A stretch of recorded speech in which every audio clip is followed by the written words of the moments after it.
আসসালামু আলাইকুম। আজ আমি করে দেখাবো ডিম ভুনা।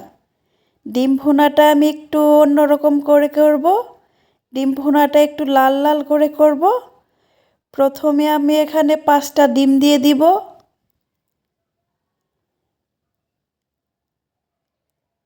এবারে পানি দিয়ে ডিমটা আমি সিদ্ধ বসিয়ে দিব।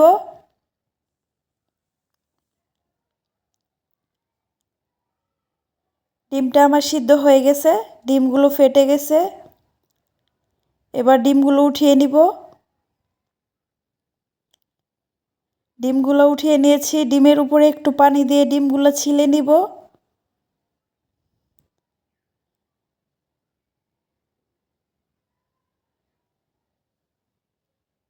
এক এক করে সবগুলা ডিম ছিলে নিব।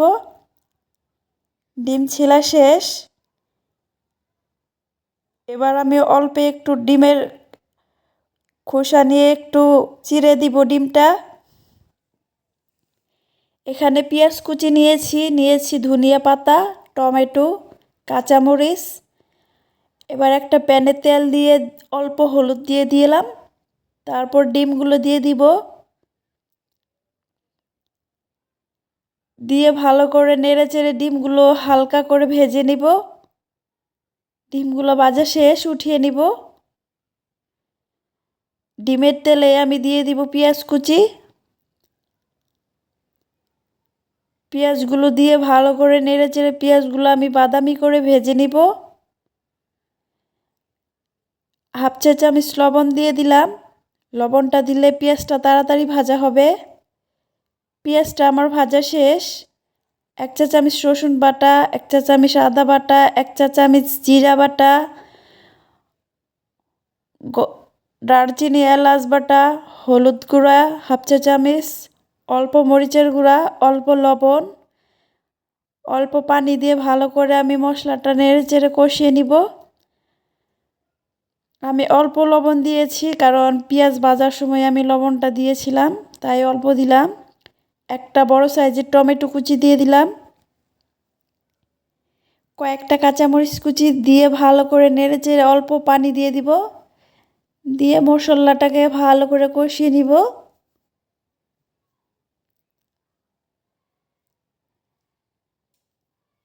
একটা ঢাকনা দিয়ে ঢেকে মশলাটা একটু কষিয়ে নিব।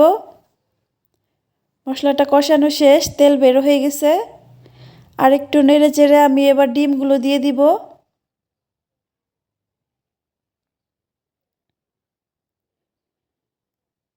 ডিমগুলো দিয়ে একটু নেড়ে চেড়ে আমি ঝোলটা দিয়ে দিব।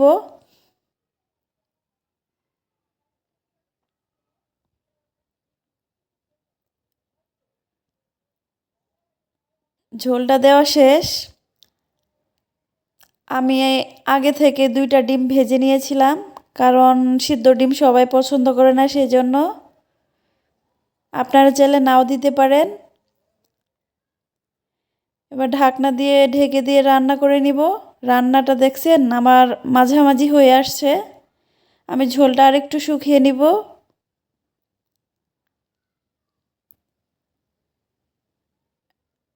ঢেকে দিয়ে আমি 5 মিনিটের জন্য আবার রান্না করে নিব। রান্নাটা আমার প্রায় শেষ। আশা করি ভিডিওটা ভালো লাগবে। আমার ইউটিউব চ্যানেল থেকে যদি দেখে রাখেন তাহলে সাবস্ক্রাইব করে দিবেন, আর যদি পেজ থেকে দেখে রাখেন ফলো বাটনে একটা ফলো দিয়ে রাখবেন।